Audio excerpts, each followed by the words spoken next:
Avant, c'était moins bien. On se faisait gazer dans les manifs. Ah ben non, désolé. Hugolin, humoriste.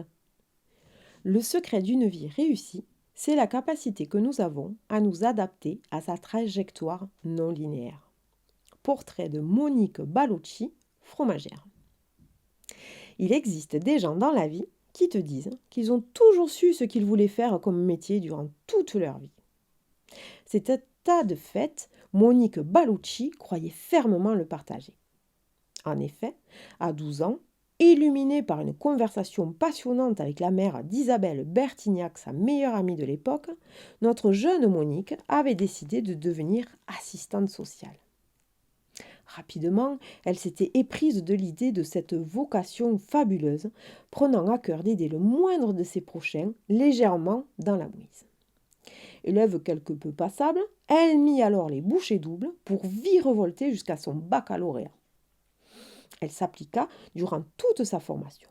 Elle régala ses maîtresses de stage par la pertinence de ses positionnements de futurs professionnels. Elle obtint son diplôme comme tout le monde, surtout elle, s'y attendait.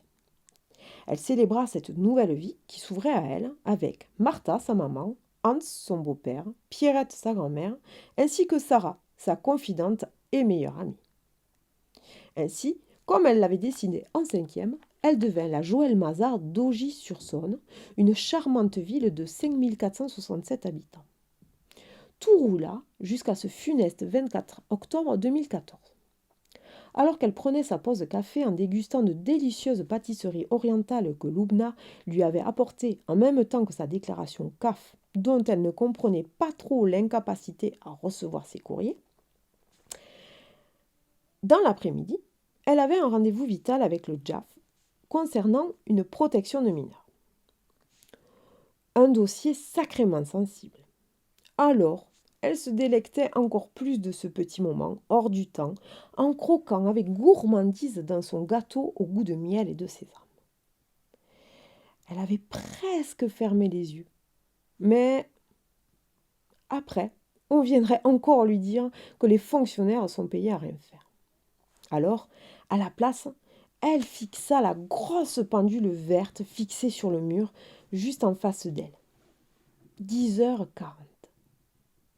Elle eut tout juste le temps de mémoriser l'information, lorsque Idriss rentra comme un bolide dans la pièce. « Monique, salle 4, ça urge !» Elle s'était levée inquiète et l'avait suivi dans la salle de réunion d'équipe. Elle y apprit par Sonia que Tom, son petit protégé, s'était donné la mort en se jetant du toit de son collège.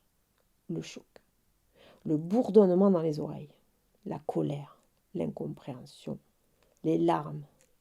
La fin de matinée fut opaque. Elle passa le reste de sa semaine en pilotage automatique. Un soir, en sortant du boulot, elle fut agressée par le père de Tom, qui, tout en la frappant, hurlait que tout ça, c'était sa faute. Déni et rejet de la faute sur un professionnel quand vous passez votre môme au ceinturon parce qu'il vous fait son coming out, c'est typique, songea-t-elle, avant de heurter le sol avec son front. Trauma crânien, 3 semaines d'ITT. Monique s'engouffra dans la tourmente de la dépression et de la paranoïa. Sarah tenta par tous les moyens de l'aider à sortir de ce cercle vicieux qui la cloîtrait à son domicile. Elle était à 2 doigts d'abandonner, après 4 mois infructueux, quand elle décida de les inscrire à Restore, un stage de reconnexion avec son être intérieur. Classiquement proposé pour les femmes battues ou victimes d'agressions sexuelles, ce stage s'adressait également aux femmes ayant vécu un traumatisme. Sarah croyait énormément à ce genre d'atelier thérapeutique. Monique, beaucoup plus cartésienne, trouvait que ces concepts has-been et attrape-couillon étaient vraiment nazes. Autant dire qu'elle y alla en reculant. Elle avait eu beaucoup de difficultés à quitter sa robe de chambre mauve en polaire. Elle n'aspirait qu'à une chose, qu'on lui foute la paix. Quelques heures après leur arrivée sur le site du stage, qui s'avéra être une ferme éducative, Owen, le responsable, vint la chercher pour l'assigner aux soins des chèvres. Il ne se laissa guère intimider par ses récriminations et lui expliqua patiemment comment faire le soin aux bêtes. Puis, il la planta là pour qu'elle profite de sa solitude pour méditer. La première fois, cela l'agaça. La deuxième fois, elle fut moins imperméable au jeu de certaines chèvres qui se moquaient clairement de son besoin de solitude et de méditation. Elle se faisait pousser et chahuter par les petites cornues qui profitaient qu'elle se penche avec sa fourche pour rafraîchir le foin, pour lui asséner des coups de corne dans le fessier. Elle se retournait furibarde, les menaçant de les transformer en méchouis. Les chèvres bêlaient joyeusement. Elle se retournait, et tel les jeux de 1, 2, 3 soleil, la chèvre la plus rapide lui bottait l'arrière-train.